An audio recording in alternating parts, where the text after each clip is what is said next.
আসসালামু আলাইকুম। এখন যেহেতু ধানের মৌসুম আর এই ধানে হয়েছে আমাদের কৃষকদের প্রাণ। তো দেখুন ধান সিদ্ধ করতে এখন ধান শুকাইতে কী পরিমাণ কষ্ট হয় আজকে আপনাদেরকে দেখাবো ইনশাআল্লাহ। দেখুন এখন আমরা ধানগুলা সিদ্ধ করতেছি। এখন ধানগুলা সিদ্ধ হয়ে গেছে। ধানগুলা এখন আমরা নামিয়ে যেখানে শুকাবো সেখানে নিয়ে যাব। আপনারা আমাদের সাথেই থাকেন, দেখতে পারবেন। তো এখন আমাদের ধানগুলা মেলা হয়ে গেছে। এখন আমাদের ধানগুলো আমরা গেঁটে দিচ্ছি, যেহেতু ভালো করে রোদ লাগে। উলট-পালট করে দিচ্ছি ধানগুলা, যেহেতু ভালো করে রোদ লাগে। সাথে আমার বাগিনা আছে, সেও আমার সাথে ধান কাটতে আছে। সবাই দেখতেই পারছেন আমাদের কৃষকদের কী পরিমাণ কষ্ট হয়। এরপরে একটু সুযোগ করে ভাত খেতে আসছি। ভাত খাওয়া শেষ করে আবার ধান উঠাতে হবে, এই কারণে একটু দৌড়াদৌড়ি করে ভাত খাইতে আসি। ভাত খাওয়া শেষ হলে আমরা ধান উঠাতে চলে যাব।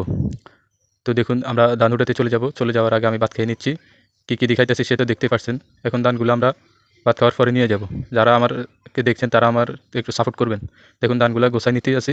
গোছায় নেওয়ার পরে এই ধানগুলো আমরা ঘরে নিয়ে যাব। ধানগুলো শুকাই গেছে, এখন বিকেল হয়ে গেছে, ধানগুলো শুকাই গেছে। এই ধানগুলো আমরা ঘরে গোলাত নিয়ে রাখবো, পরবর্তীতে এগুলো চুরাইয়ে আমরা চাল বানাই খাবো। সবার কাছে আমার অনুরোধ থাকবে, আমার চ্যানেলটা সাবস্ক্রাইব করে দিবেন। ফেসবুক থেকে দেখলে ফলো করে দিবেন, আর টিকটক থেকে দেখলে ফলো করে দিবেন।